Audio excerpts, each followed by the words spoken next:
물같이 바람같이. 부처님 말씀 법구경. 믿음은 도의 으뜸이요 공덕의 어머니이다.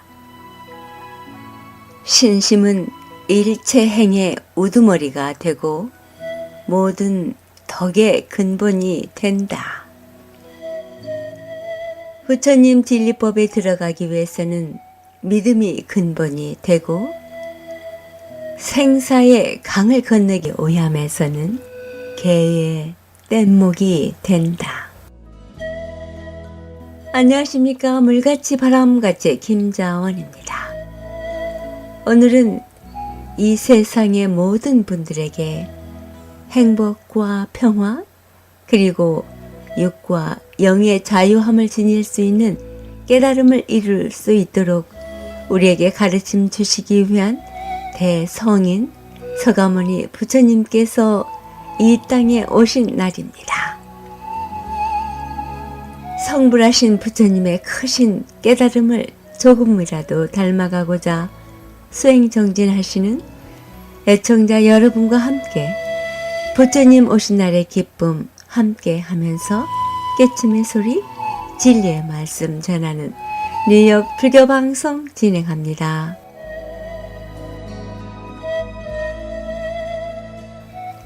물같이 바람같이 뉴욕 불교방송. 오늘 이 시간에는 부처님 오신 날 해주신 삼천사 주지 성운 큰 스님의 법문 발췌했습니다. 먼저 부처님 탄생하시면서 사자호를 하신 천상천하 유화독존 3계 계고 아당 안지 하신 부처님 말씀 성운 큰 스님의 법문으로 새롭게 듣습니다. 함께합니다. 천상천하에 유화독존하니 3계 계고를 아당 안지케 하노라. 하늘과 하늘, 땅과 땅, 하늘과 땅 사이에 모든 생명들이 컴컴한 어둠에 잠겼구나. 잠겨온 어둠 속에서 신음소리 가득하도다.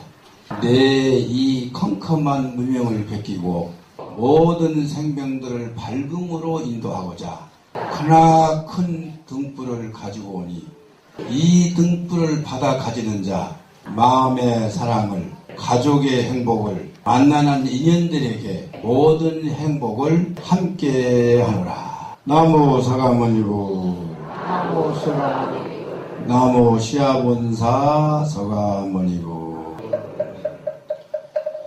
이 탄생계를 가지고 이 법문을 합니다. 부처님의 이 땅에 오시면서 동서사방으로 7발짝씩 걸으셨다고 합니다. 7발짝씩 걸으실 때 땅에서 연꽃이 톡 튀어나와서 애기 부처님 발을 받쳐주셨답니다. 그리고 그 룸미니 동산의 모든 산천초목이 풀이면 풀, 나무면 나무, 꽃이면 꽃이 전부 부처님이 태어난 쪽으로 향했다는 거예요. 그런가 하면 하늘에선 꽃비가 내리고 하늘에는 모든 용들이 공중을 나르면서 오색 찬란한 무지갯빛 물빛을 쏘아냈다는 거예요. 그런데 7자 걸으면서 그 애기 부처님이 하시는 말씀이 천상천하에 유화독존하니 하늘과 하늘, 땅과 땅, 오직 하나의 등불이 있는데 그것이 유화독존입니다. 천상천하에 유화독존하니 하늘과 하늘, 땅과 땅, 오직 유일한 하나의 등불이 있으니 이 등불로 문명 속에 신음받고 고통받은 모든 중생을 제도하고 건져 오셨다. 이런 이야기죠.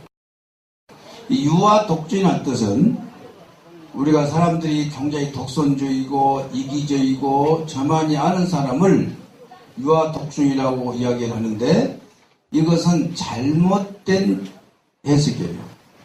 유화독존이라는 것은 유일하게 하나밖에 없는 진리라는 뜻이고 등불이라는 뜻입니다.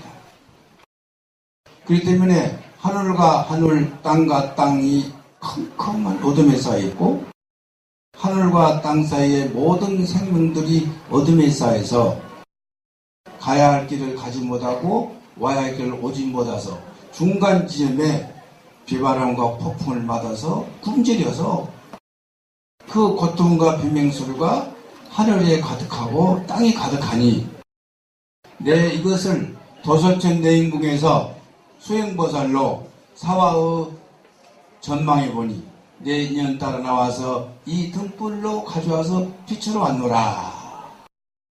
그것이 유화 독조에 난 등불입니다. 이 등불을 더 가지고 나왔는데 이 등불이 등불인지 몰라. 중생들이. 이 소크라테스라는 유명한 철학자가 있었는데 이 사람은 낮에 뻔한 등불을 켜고 다니는 거야. 세상이 컴컴하고 어둡구나. 이 등불로 세상을 밝히고 나는 등불로 가지고 다닌다. 아니 여보 당신 이 대낮에 당신 등불을 가지고 다니는데 당신 이거 또라이 아니야? 이 밝은 대낮에 뭘 비추겠다고 등불을 가지고 왔느냐. 밝은 대낮에 등불을 가지고 와서 이 불구하고 이 어둠컴컴한 것을 등불로 밝히러 왔다는 그 소크라테스의 그 사람의 뜻은 부처님이 말씀하신 것처럼 하늘은 지금 훤하죠. 땅도 훤하죠. 모든 사람이 훤한 데 있는데 어떻게 해서 부처님은 하늘과 하늘이 컴컴하고 땅과 땅이 컴컴하고 하늘과 땅 사이에 살고 있는 모든 생명들이 컴컴하구나. 그렇다면 여러분 어디가 컴컴한 겁니까? 자, 어디가 컴컴합니까?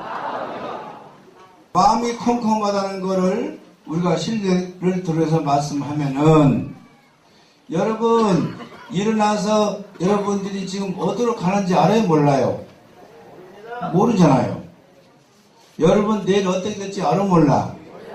모레 알아? 몰라? 죽을 날 알아? 몰라? 앞으로 병들지 안 될지 알아? 몰라? 내 며느리가 어디서 오는지 알아? 몰라? 내 사이가 어디서 오는지 알아? 몰라? 컴컴하잖아요. 컴컴해. 답답해 알 수가 없어. 저 사람이 어떻게 나를 괴롭히는지 그것도 몰라. 좁게 들은 풍을로 움피는 소리가 전생에 나한테 무슨 죄를 지었길래 네가 나를 이렇게 괴롭히느냐. 부부끼리 싸우면 나는 절대로 내 생들을 말하지 않겠다. 내가 전생에 너한테 무슨 짓길래 니네 김씨 집안에 와서 이 좋은 노릇을 하고 이렇게 이가 다 빠지고 발톱이 다 빠지도록. 여러분 왜 그런지 알아? 몰라? 몰라요. 알 수가 없어요. 그래 컴컴해 안 컴컴해? 얼마나 컴컴해? 추록같이 컴컴해. 이게 컴컴하니까 고통스러워 안 고통스러워? 분노가 있으면 일어나 안 일어나? 미움이 일어나 안 일어나? 원망이 일어나 안 일어나? 그 내 마음이 지옥이야 지옥 아니야? 지옥이지. 그 마음을 어떻게 행복한 마음으로 바꾸려면은 그 컴컴한 마음을 비춰야 돼 안 해야 돼? 그걸 빛으로 등불을 가지고 오셨다는 기요. 그런데 이 등불이 하늘을 밝히고 땅을 밝히고 산나마상 일체 중생 두둠름으로 마음을 다 밝히신 등불을 가지고 왔는데 그걸 알아보는 사람이 있어 없어? 없는 게라. 그러니까 부처님이 그렇게 큰 등불을 가지고 온 거에 뭐라고 그랬다? 유화 독존으로 표현했는데 그 등불을 사람들 가지가지 그 무명 마음이 얼만큼 있어서 84,000 마음을 중생 숫자가 된다는 거예요. 그러니까 이 등불을 전부 분할하고 쪼개서 몇 개를 만들었어? 84,000 등불을 만든 거예요. 그 84,000 등불이 뭐라고? 8만대장경이에요. 박수.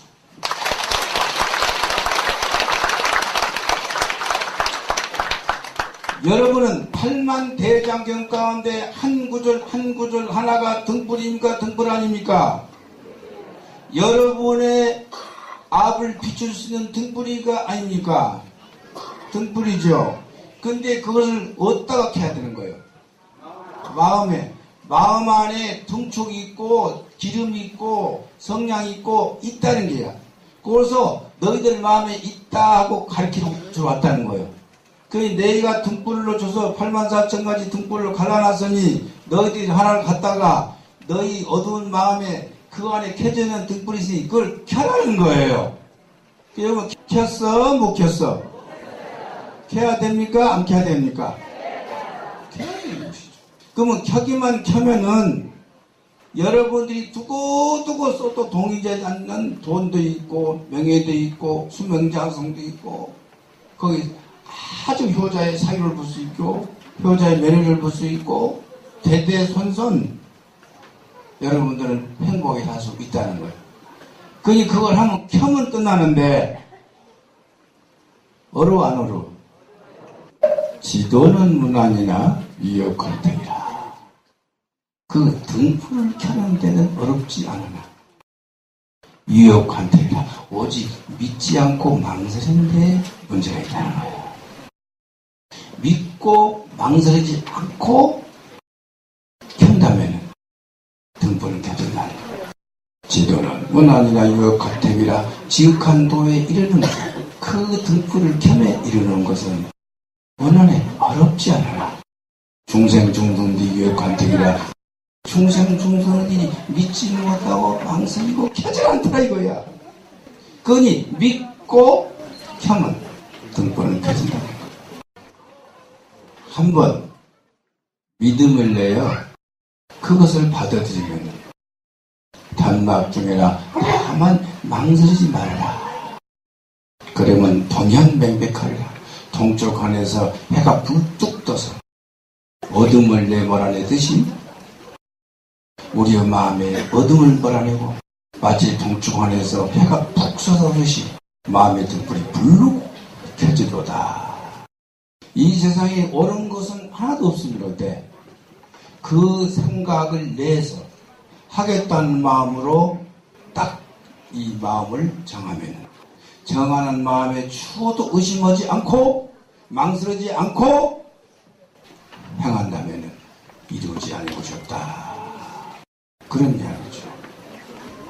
근데 모든 사람들이 얼음에 처해있고 고통에 처해있고 또 그런가 하면은 정말로 동서섬이 꽉 막혀서 어떻게 가야 될지 모를 때 이때 마음 하나 탁 내서 발 한 장 탁 내놓을 때 그것을 백척간두의 진일보라고 그럽니다. 백척간두. 백척이 넘는 간대구에 서서 동서사방에 발을 내밀어도 떨어져 죽는데 발을 내면 죽을까 살까 이 분별 때문에 죽는다는 거예요. 백척간두에서 분별을 막을 씌워버리고 한 생각 마음을 내서 내버리면은 이렇게 이루어진다는 거예요. 신심은 불이하되 불이는 신심이라. 믿는 마음과 해야 할 대상이 둘이 아닌 게 이루어졌을 거예요. 믿는 마음과 해야 할 대상이 둘이 아니고 하나가 됐을 때 신심이 불이 되고 불이가 신심이 되었을 때 바로 그 경지를 어느 도단 경지라고. 어느 도단하고 심형첨연한 자리고 비거리금이라 과거 현재 미래 없는 자리에 이르는 것. 이것이 신심불의 자리입니다. 이 말은 바로 초조하고 망설임이 없이 그 마음이 정해진 마음을 가지고 나아간다면 이루지 않을 것이 없는데 사람들은 정해놓은 마음을 가지고 또다시 분별해서 할까 말까 하면서 우리는 이루어진 것이 없다. 이것을 말하여 중생심이다. 그렇게 이야기해요. 어떤 그 무엇도 우리가 마음을 내면은 이루어지지 않을 것이 없음이로 때 단지 유역컨택이라. 다만 믿는 마음과 해야 할 대상이 바로 하나가 됐을 때 이루어지지 않을 것이 없다. 심지어 그것이 부처가 되는 자리라도 우리가 밥하는 것처럼 아주 쉽다. 바로 그 자리에 우리가 세수하는 것처럼 코 만지는 것처럼 우리 마음 안에 있는 등불을 켜는 것 그렇게 쉽다. 무엇만 하면 오로지 한번 정한 마음을 망설이고 분별만 하지 않는다면 그 누구든지 성취할 수 없다. 그런데 각자 중생이 의심병이 많고 많아서 그것을 나아가지 못할 크나큰 병을 가지고 있다. 그래서 그 병을 치료하기 위해서 부처님은 하나씩 둘씩 49년 동안 소매상을 모든 사람한테 다시 1년 최후 일부를 말씀했다. 이렇게 볼 수 있습니다. 그 증표로 등불을 가지고 나왔고 이렇게 우리 삼천사의 등만 켠것만 해도 이게 많잖아요. 정부의 등이 84,000 등이 되겠어요. 그래 각자 여러분들 마음에 오늘 등불을 켜는 여러분이 된다면은 오늘 여러분들 여기 오셔서 자손손 대대손손 그 공덕으로 여러분들은 행복한 자손을 두어서 행복한 가정, 행복한 대한민국을 일으킬 수 있는 크나큰 공덕을 지은 자이기 때문에 오늘 본문이 굉장히 중요하죠. 그렇기 때문에 한번 믿음을 내면 그 믿는 마음을 분별하지 않고 그 믿음이 성취될 때까지 하는 것 이것을 뭐라고 한다? 정진이라고 해요. 이걸 과행 정진이라고 해요. 자, 부처님 본전에 와서 내가 소원을 가지고 와서 내가 그 소원을 이루어내겠다고 추워도 의심하지 않고 한순간만 의심을 떠나도 이루지 아니면 것이 없다고 했어요. 수천 명이 선방에서 수행하는 선방에서 그 수천 명이 한 산 중에 한 채를 살려면 쌀이 수백 가마가 들어가는데 그 수행자 가운데 단 한 사람이 1분만이라도 어느 도단화짜리 신심불이짜리에 들어갔다면은 그 산 중에 그 한 채에 쌀값 밥값을 다 해놓으라 이렇게 돼 있어요. 오늘 이렇게 오셔서 이 산성의 법문이 좀 들려서 찡 하고 들려온 분 그 순간에 오늘 여러분들은 여러분 일생을 먹고 살고 자자손손 3대까지 사는데 아무 하자가 있다 없다? 없다. 불기 1557년 부처님 오신 날 우리는 부처님 오심을 맞이했습니다. 근데 부처님은 형상이 없죠.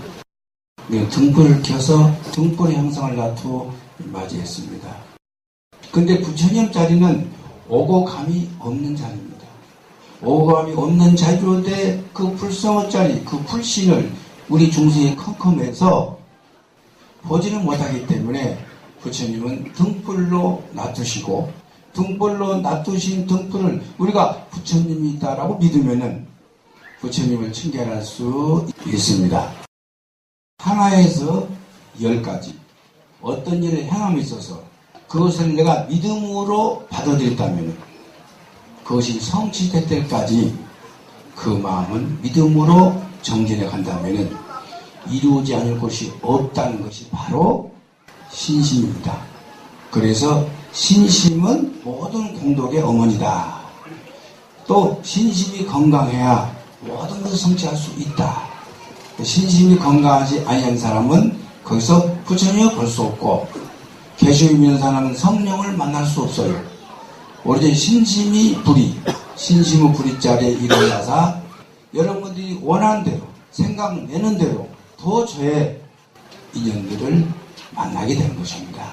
요 믿음 하나를 가지고 여러분들은 여러분을 원하시는 것을 초조유감 믿음을 가지고 정진하신다면은 여러분뿐만 아니라 이 어려운 시기에 그 마음이 모여서 내적으로 어려운 대한민국, 세계적으로 어려운 세상 모든 사람을 구원할 수 있는 바로 등불이시가 삼천사에서 여러분의 마음속에서 여러분의 사이사이에서 길이 뚫려서 세상에 빛이 될 것이라고 확신하면서 2557년 부처님 오셔서 다 같이 봉청하면서 간의 마음복 향상하기를 봉축하고 축원합니다. 우리 은평구청 김우영 청장님인데 대한민국 지방자치단체에서 제일 막내예요. 올해 40, 그러니까 42에 청장이 됐잖아요. 그러니까 나는 45. 그런데 나는 희한하게도 이 청장님 보면 난 어떻게 뭔가 기분이 좋아요. 나 진짜야. 그리고 뭔가 이게 전생에 무슨 이 깊은 사람 이렇게 생각이 드는데 웬일인지 난 모르겠어. 근데 우리 청장님도 그렇대요. 그렇습니까? 그럼 이러셔서 축사 한번 듣겠습니다. 다 같이 은평 구청장 김의청장님께 박수 부탁드립니다.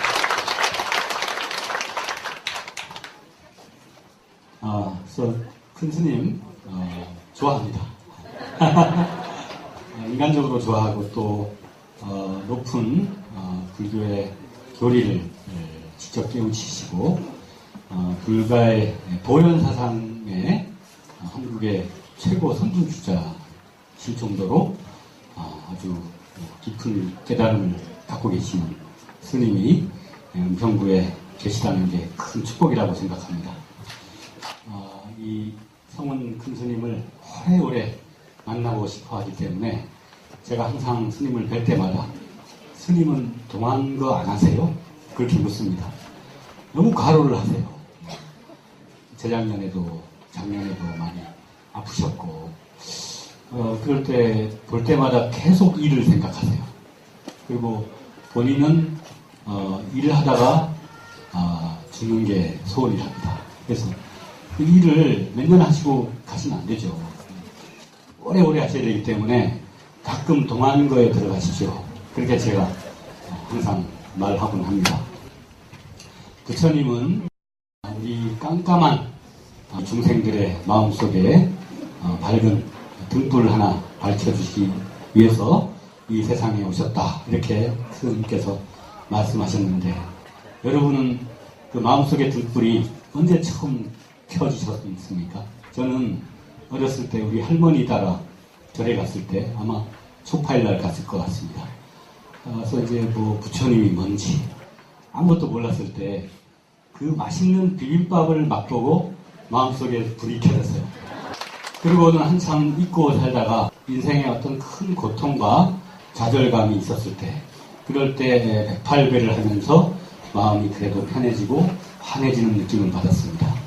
또 요즘 구정을 펼쳐나가는 데 있어서 너무 어렵거든요. 우리 국민들이 삶이 어렵고 또 구청의 세수가 부족하고 그 어려울 때 많이 절망에 또 깜깜한 어둠 속에 빠지는 것 같은 기분이 들 때 우리 부처님 생각하면 광명이 이렇게 보이곤 합니다. 어렵지만은 그 고통 속에서도 깨달음을 얻고자 하는 것이 불교의 진리이니까 저는 그 생각을 해봅니다. 빈자 1등, 가난한 자가 밝히는 하나의 등불이 존귀하고 부자가 밝히는 어떤 큰 등불보다 훨씬 더 소중하다. 이게 이제 불교의 가르침이기 때문에 그 빈자 1등의 사상을 가장 잘 지천하는 곳이 은평구입니다. 항상 적십자 회비 모금하면은 매년 1등 하고요. 가난한 구지만은 다른 구 못지않게 어려운 사람을 돕기 위해서 노력하는 구, 상생하고 화합하는 구.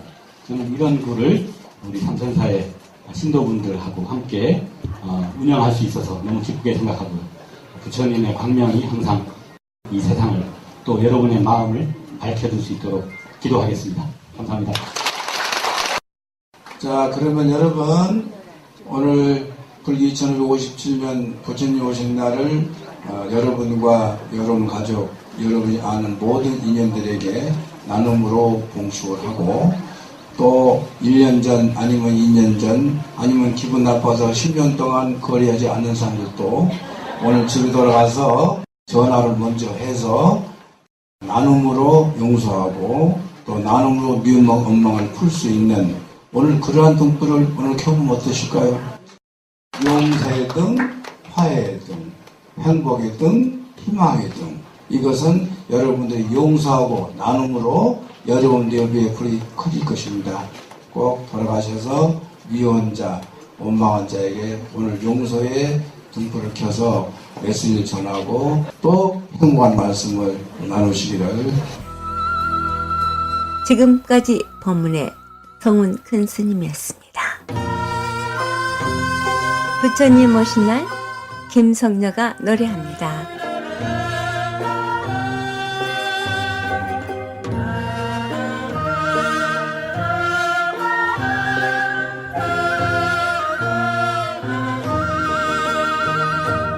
도솔천 맑은 하늘 상서로운 머리여 한 줄기 찬란한 빛으로 오신 날 천상천하 유아독존 사자후를 하시니 높은 산 너른들 온 세상이 밝아지고 룸비니 동산에 꽃들이 만발하여 무생명 환희하며 기쁨으로 예경하네. 빛으로 오신 님 기쁨으로 오신 님 오늘은 초파일 부처님 오신 날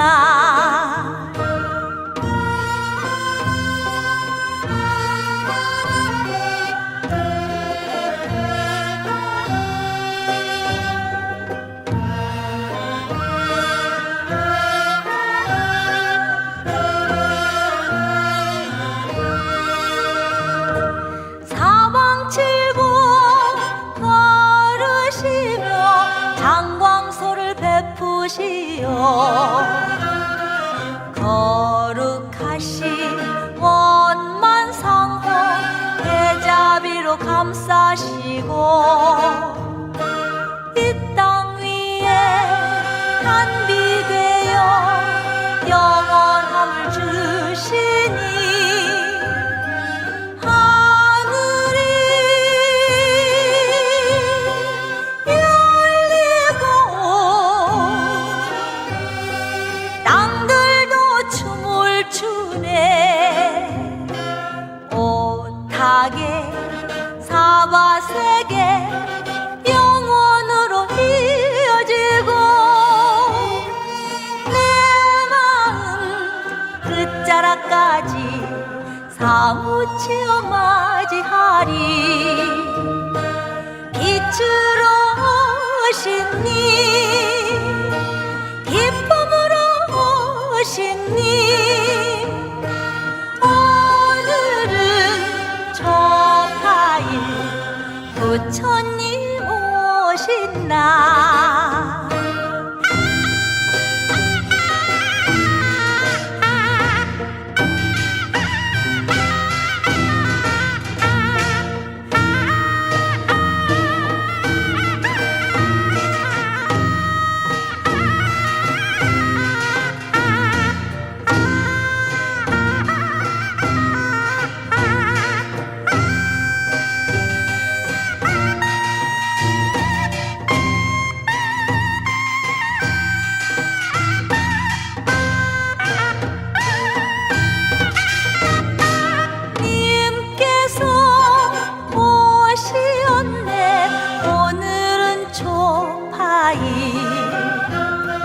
그나큰 기쁨이여 광명의 날이로세.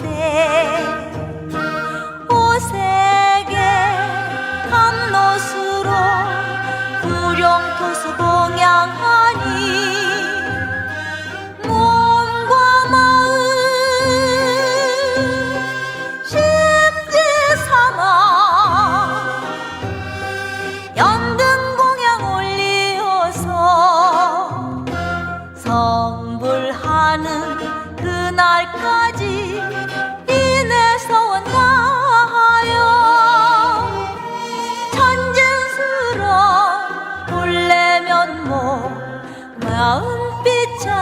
가보세 빛으로 오신 님 기쁨으로 오신 님 오늘은 초하이 부처님 오신다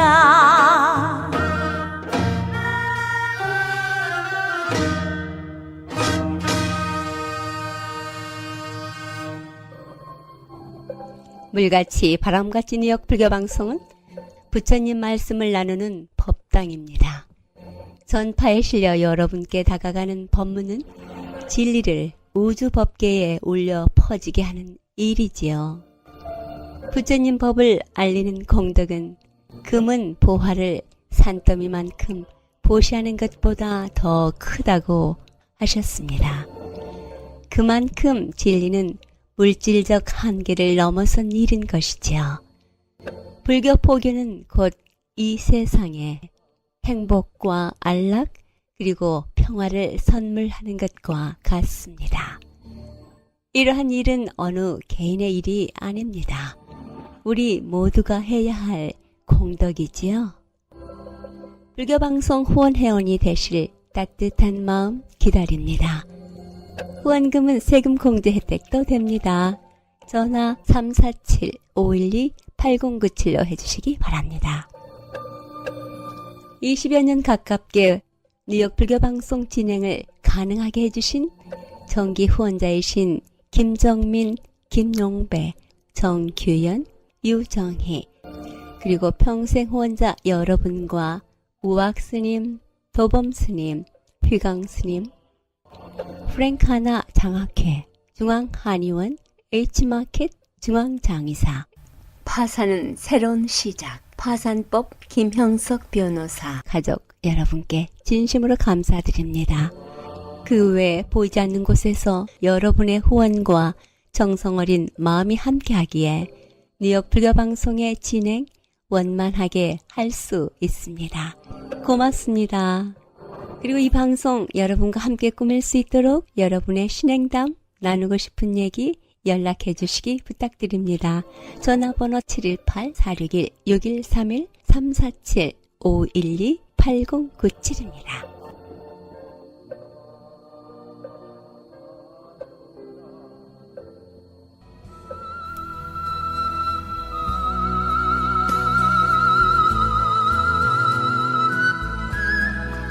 부처님 오신 날 특집 부처님의 생애, 오늘은 그 마지막 두 편입니다. 녹야 전법상, 진리를 설하심과 쌍림 열반상, 육신을 버리고 열반에 드신 이 두 편입니다. 먼저 녹야 전법상, 진리를 설하심. 부처님께서는 깨달으신 후 한동안 보리수 아래 머물며 삼매에 들어 있었다.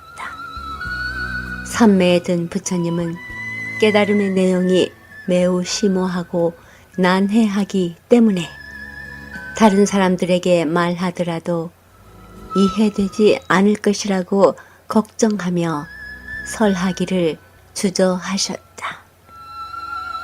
이때 최고의 신인 범천이 하늘로부터 내려와서 부처님께 귀의하고 중생을 위해 설법해 주실 것을 3번이나 간청하였다고 한다.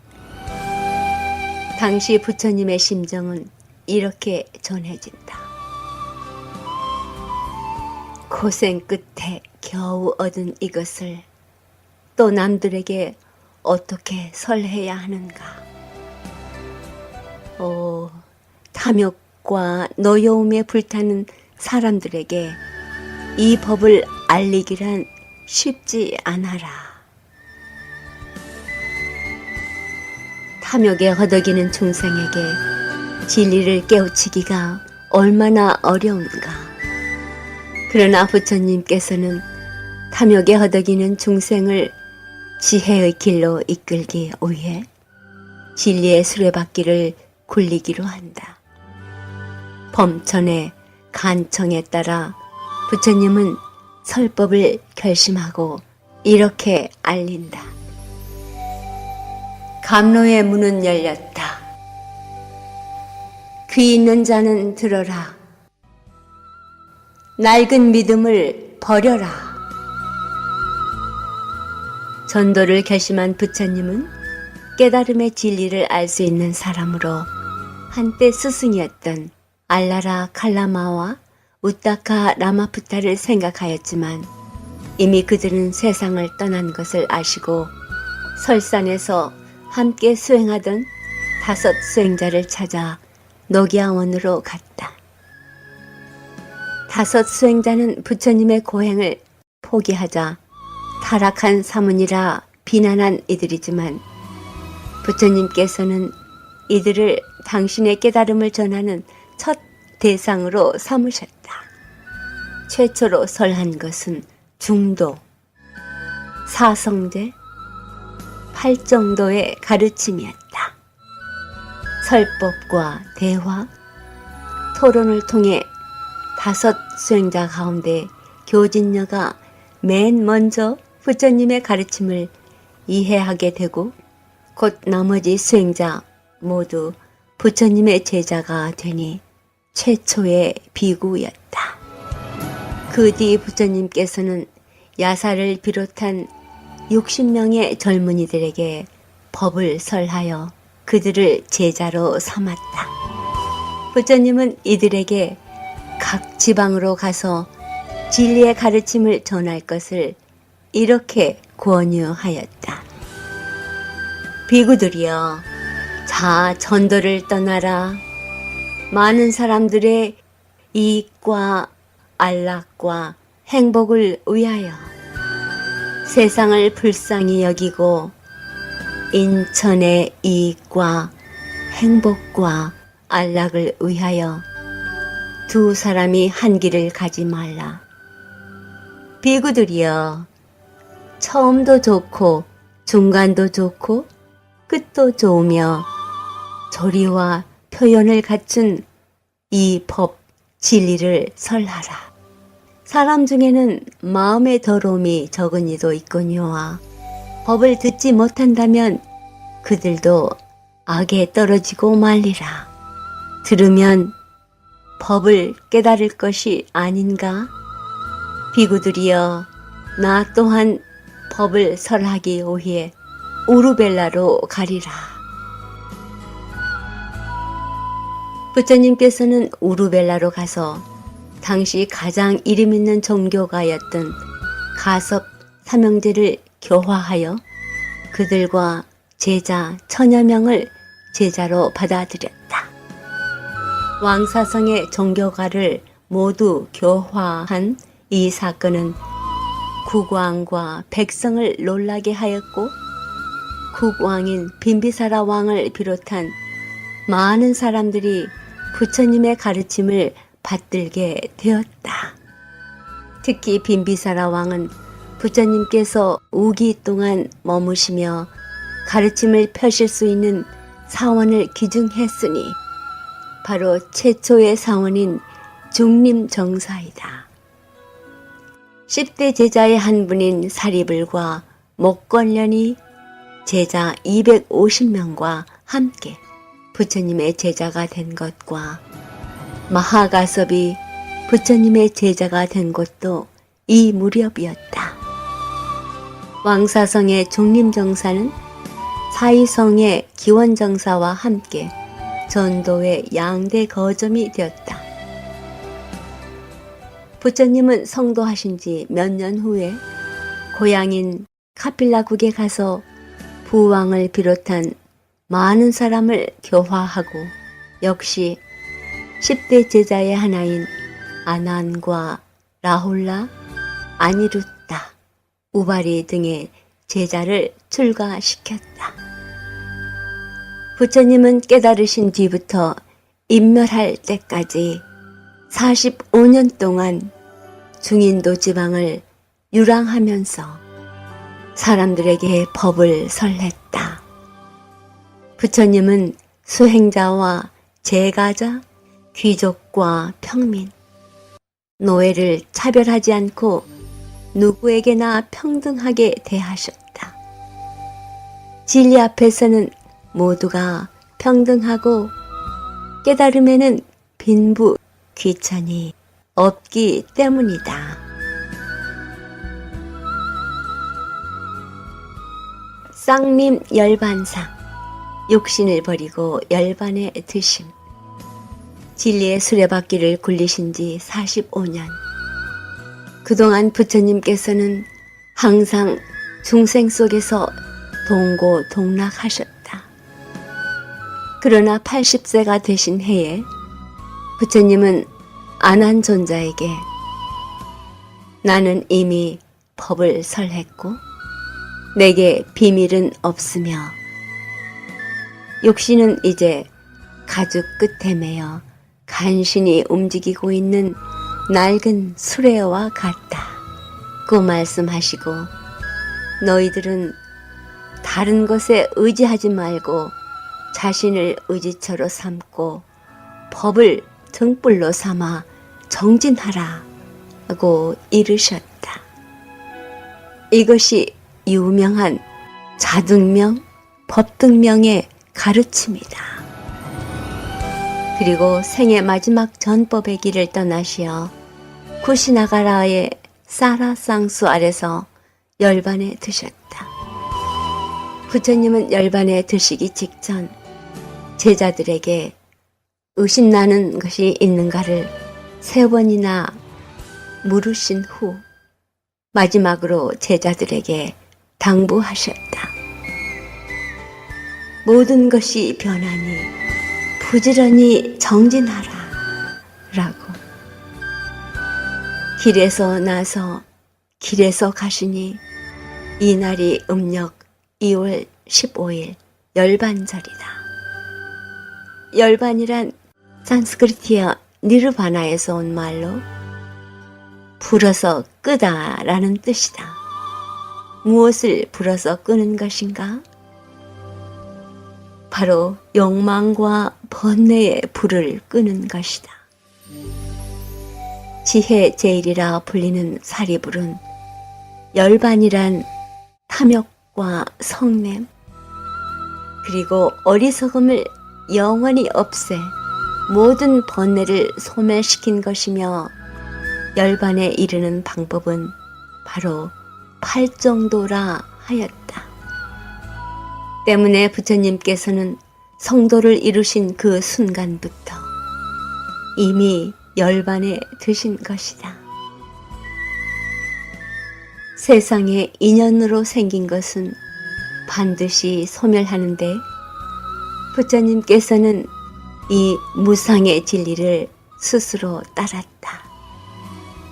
원래 부처님은 업의 굴레에 매인 몸이 아니다. 깨달으신 부처님은 영원하여 태어난다거나 죽은 일이 없다. 부처님께서는 나의 욕심은 설사 죽더라도 제자들이 법과 계율을 잘 지키고 행하면 나의 법신은 영원히 상주하여 멸하지 않으리라 말씀하셨다. 결국 부처님의 생애는 누구든지 부처님의 말씀대로 믿고 수행하면 성불할 수 있다는 것을 몸소 보이신 길이다.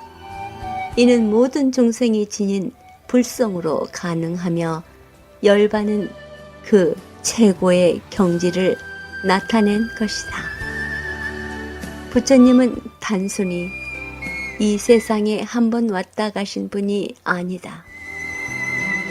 모든 중생을 깨치고자 서원을 세우고 수억 겁을 거듭나며 수행을 닦은 분이다. 그러나 그분의 이야기는 먼 옛날의 이야기만도 아니고 남의 이야기도 아니다. 그것은 바로 나, 오늘을 사는 발심 수행자의 모습이다. 부처님은 모든 이들의 이익과 안락을 위해 고통 속에 허덕이는 중생을 구제하기 위해 천상의 영화를 버리시고 이 땅으로 내려오셨다. 그분이 나신 곳은 호화찬란한 구정궁궐이 아니라 먼지 날리는 길가의 동상 위였다. 길에서 나서 길에서 살다 길에서 가신 인류의 위대한 스승. 부처님의 탄생은 그 자체가 중생의 삶에서 함께 하시겠다는 뜻이다. 불자는 중생을 위해 일생 동안 헌신하셨던 부처님을 기리고 그 삶을 본받아야 한다. 불교를 믿는다는 것은 다시 말해 부처님을 닮아가는 것이다. 부처님의 삶을 본받아 쉼없이 정진하는 것. 부처님의 가르침을 실천하는 것이다. 사회에 그늘진 곳, 고통받는 이들이 있는 곳에 동참하여 대비 수고하는 것이 오늘을 사는 불자의 자세이다. 부처님 오신 날의 특집, 부처님의 생애, 오늘 그 마지막 회, 녹야 전법상 진리를 설하심, 땅민 열반상, 육신을 버리고 열반에 드심 함께 들었습니다. 지금까지 부처님 생애 팔상성도 여러분과 함께 나눴습니다. 이러한 위대한 부처님 오신 날이 오늘입니다. 우리와 함께 계시다 가신 멋진 참 성인의 모습, 그 부처님의 제자가 우리 불자님이라는 것 자랑스럽고 고맙고 기쁩니다. 부처님의 가르침을 실천하는 것이 바로 부처님을 믿는 제자의 할 일이라고 말씀해 주셨습니다. 사회에 그늘진 곳, 고통받는 곳, 그들이 있는 곳에 자비의 마음을 내는 것. 오늘 부처님 오신 날을 맞아 함께 다짐해 보면서 부처님의 생애 마지막 시간 마치겠습니다. 물같이 바람같이 뉴욕 불교방송, 오늘 이 시간에는 오마이뉴스에 실린 김민수 기자가 쓴 기사 함께 나눕니다. 부처님 오신 날을 맞아 입력된 현수막에 대한 기사입니다. 부처님 탄신은 우리의 기쁨입니다 라는 문구의 현수막은 한신대학교 신학전문대학원 제14대 학생회에서 붙인 부처님 탄신 축하 현수막입니다. 부처님 오신 날이면 화계사와 이웃하고 있는 수유리 한신대학교 신학전문대학원 정문에는 부처님 오신 날을 축하하는 현수막이 붙고, 예수님이 오신 성탄절이면 화계사에서 예수님의 탄생을 축하하는 현수막을 붙인다. 누가 먼저 시작했는지는 모르겠지만 참 잘한 일이라고 생각한다. 종교 간의 갈등, 그것은 본래 종교의 본질이 아니다. 고등 종교 혹은 참 종교라면 타 종교에 대해 무조건적으로 배척할 것이 아니라 넓은 마음으로 다른 점은 다른 점대로 인정해주고 함께 통하는 것은 기쁨으로 나눌 수 있어야 할 것이다. 그러나 불행하게도 역사적으로 자신들의 욕심을 채우는 일들을 종교적인 이념을 앞세워 반종교적인 일들을 행해왔다. 뿐만 아니라 타 종교에 대해 열린 마음을 갖는 것은 다원주의로 치부하며 이단시한다. 정말로 성숙한 종교라면 종교적인 원리로 신앙을 가르칠 것이 아니라 삶 속에서 무지렁뱅이라도 마음으로 감동을 받을 수 있도록 신앙을 실천하는 일에 치중해야 할 것이다. 오늘날 우리 인간들이 처해 있는 비인간적인 상황들에 대해 정확하게 분석해내고 이런 문제들을 자신들은 어떻게 풀어나가겠다는 것을 몸소 보여줄 수 있어야 한다. 그런 것 없이 타 종교를 미워하는 것이 자신의 종교를 지키는 것이냐, 신앙 좋은 것이냐 가르치는 것은 종교의 본래 성에서 한참 멀어진 것이다. 자신이 가진 종교에 대한 믿음, 신뢰는 참으로 중요한 문제이다. 그러나 그 믿음과 신뢰가 건강한 것이라면 타 종교에 대해서 비판의 칼날을 들이댈 겨를이 없다. 신 앞에서 부족한 자신의 모습을 발견한 사람이라면 자신의 부족함을 극복하는 것만으로도 부족한 삶임을 안다. 남을 정죄할 시간에 자신의 신앙을 정진하는 것이 오히려 자신에게 소중한 것이리라.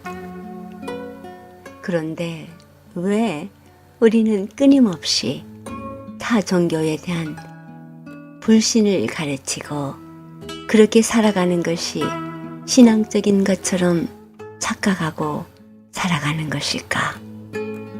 그것은 아마도 나만이 제일이라는 우월주의가 우리의 삶에 만연해 있기 때문이 아닐까 싶다. 자신이 선택한 종교가 가장 우월하다는 의식. 그러므로 타 종교는 뭔가 부족하고 문제가 있을 것이라는 막연한 생각들이 타 종교에 대한 다친 마음을 가져오는 것이 아닌가 싶다. 정점에 서면 통하는 점이 보인다. 통한다는 것은 100% 일치한다는 의미가 아니라 결국 추구하는 것은 하나라는 것을 의미한다. 이런 얘기가 있다.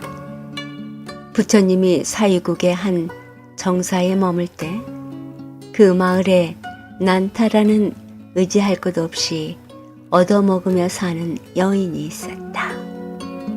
국왕을 비롯해 나라 안에 많은 사람들이 부처님에게 공양하는 것을 보고 그녀는 아무것도 없어 공양할 수 없는 자신의 처지를 한탄했다. 이튿날 온종일 다니며 구걸한 끝에 겨우 한 푼을 얻었고 기름집에 가서 한 푼어치 기름을 샀다. 그녀는 어렵사리 등을 만들어 부처님에게 공양을 바쳤다. 시간이 지나자 하나 둘 불이 꺼지기 시작했다. 그러나 꺼지지 않는 등이 있었는데 바로 난타가 켠 등불이었다. 빈자 1등이라는 이야기의 기원이다. 가난한 여인이 바친 공양, 그것이 연예 부자들이 바친 공양보다 귀하게 쓰임받았음을 이야기는 전하고 있다. 이것이 참된 공양의 의미다. 성서에는 헌금에 관한 유명한 이야기가 있다. 과부의 두 랩돈이라는 제목이 붙은 이야기인데 가난한 과부의 헌금과 관련이 있다. 예수님이 성전에서 헌금하고 있는 사람들의 모습을 지켜보는데 여러 사람들이 헌금교회에 헌금을 하고 갔다. 그런데 한 과부가 두 랩돈 헌금하는 것을 보시고는 이렇게 말씀하셨다. 이 여인이 가장 큰 헌금을 했다. 그는 가진 것 모두를 바쳤기 때문이다. 이것이 헌금의 참된 의미다. 과부가 헌금하는 심정으로 드리는 것이야말로 하느님께서 크게 받으신다는 이야기이다. 이 두 이야기는 모두 공양이나 헌금에 관한 이야기다. 세상적인 수치로 많고 적음이 문제가 아니라 어떤 마음으로 바쳤는지가 중요하다는 것이다. 공양이나 헌금이나 사실은 모두 이런 마음으로 바쳐진 것들이니 어떻게 사용되어야 할까? 그 답은 너무도 분명하다. 두 이야기는 다른 이야기가 아니다. 비단 이 이야기뿐 아니라 궁극적으로 추구하고 있는 바도 다르지 않다. 그런데 왜 그리 서로를 적대시하고 이단시해야 하는 것인가? 지금 이 시대는 어떤 종교가 더 우월하냐를 가지고 논쟁할 시대가 아니다. 정말 참 종교라면 우리의 상황에서 시대 문제를 자신들의 입장을 나타내야 한다. 좀 더 쉽게 말하자면 환경 문제에 대해서, 노인 문제에 대해서, 사학법에 대해서, 한미 FTA에 대해서, 사교육에 대해서 우리는 어떤 입장을 가지고 있으며 어떻게 행동하려고 한다는 그런 이야기들이 들려져야 한다. 그 가운데에서 복음이나 깊은 소식을 듣고 화두를 얻는 것이다. 시대 문제에 대한 정확한 진단과 실천 과제들을 놓고 진지한 고민들을 하고 그것을 통해 자신들의 종교가 참 종교임을 밝히는 것. 그것이 건강한 종교의 모습이 아닐까? 단지 겉으로 드러난 것만 가지고 비상적인 것들을 가지고 이단이네 뭐네 하지 말았으면 좋겠다. 얼마나 좋은가?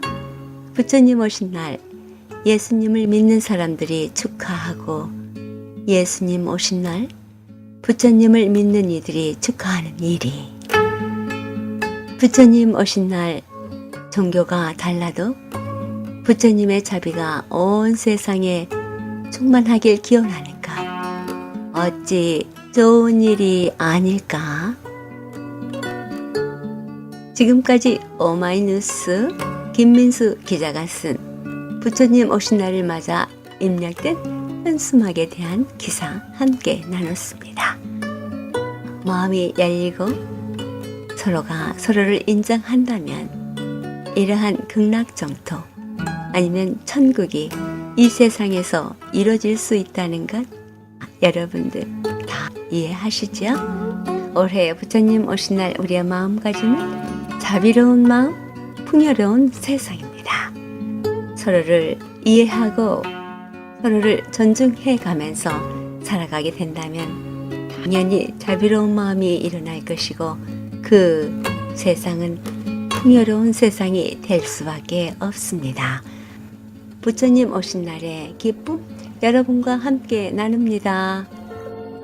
불교방송 후원업체입니다. 류지필드에 있는 중앙한의원 부부 한의사가 함께 연구하고 상담 치료합니다. 불임치료나 다이어트에 관심 있으신 분 중앙한의원에 문의하시기 바랍니다. 최고의 침술과 청정 한약재로 진료합니다. 뉴저지 류지필드 중앙한의원 201-840-4130 이경림 공인회계사 소개해드립니다. 한국과 미국 회계에 관한 재반 업무 믿고 맡기십시오. 문의전화 212-768-9144 사랑과 정성의 H마켓 상품권으로 후원하고요. 중앙장의사 뉴저지와 플러싱에 있는 하봉호 중앙장의사 여러분의 어려운 시간 마음으로 함께합니다. 718-353-2424 부처님 오신 날 봉축법회 여러분들의 많은 참석 바랍니다. 물같이 바람같이 역 불교방송 함께 들어주신 여러분 고맙습니다. 안녕히 계십시오.